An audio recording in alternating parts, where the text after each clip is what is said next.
Il faut travailler plus. Vous disiez d'ailleurs que les Français, globalement, Bien sûr. travaillaient plutôt le moins.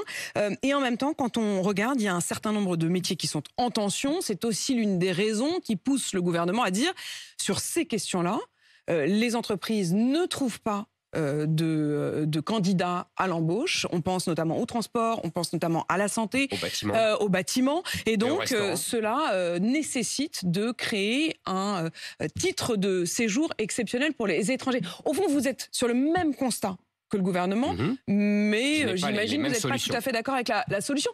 Mais on voit bien que ça ne marche pas aujourd'hui. J'étais sur le même constat pour les retraites. Je ne suis pas sur le même constat pour les métiers en tension. Si vous me permettez, si j'ai 2 minutes pour expliquer.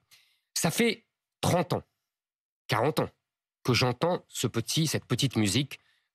Les étrangers font les métiers que les Français ne veulent pas faire.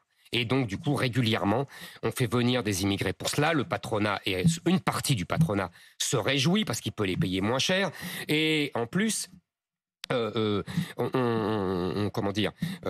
régularise les clandestins. Et puis ça ne cesse d'arriver sans fin, et on arrive aujourd'hui à une situation catastrophique. Les métiers en tension, il faut bien comprendre que c'est pas seulement parce que les Français ne veulent pas les faire. Certains métiers, par exemple, effectivement, sont très durs dans l'agriculture ou dans le bâtiment. Je pense que pour ces métiers-là, plutôt que de faire venir toujours plus d'étrangers, nous devrions repenser ces métiers. Par exemple, je vous disais que j'étais allé dans des régions agricoles. Vous faites le tour de France en ce moment. Absolument. La robotique agricole. Nous sommes très forts en plus. Les Français, industriellement, dans la robotique agricole, c'est-à-dire des robots qui font certains travaux. En plus, ça réglerait une partie des problèmes des éléments phytosanitaires. Vous savez qu'on rajoute... Donc ça, c'est une première chose. Il faut reconsidérer ces métiers. Il faut d'abord mieux payer les gens. Plutôt que des étrangers. Oui, absolument. Des robots mieux que des étrangers. Et deuxièmement, par exemple, prenez l'exemple des restaurants. Vous savez, c'est surtout le problème des métropoles. Là, vous avez raison, à Paris, dans les grandes villes, dans les cuisines, il n'y a que des étrangers. Mais dans les petites villes, il n'y a pas des étrangers, il y a des Français. Donc ça prouve que ce n'est pas le métier qui est en cause. En revanche, c'est le fait que pour travailler dans des restaurants, il faut arriver tard, partir tard surtout, et qu'il faut habiter pas trop loin.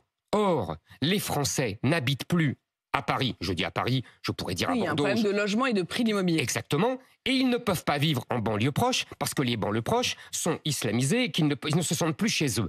Et donc le résultat, c'est qu'ils doivent se mettre très loin. Et donc ils restent... Non, je vous assure que... Vous dites que les banlieues proches sont islamisées. Oui, je dis que les banlieues proches sont islamisées pour la plupart.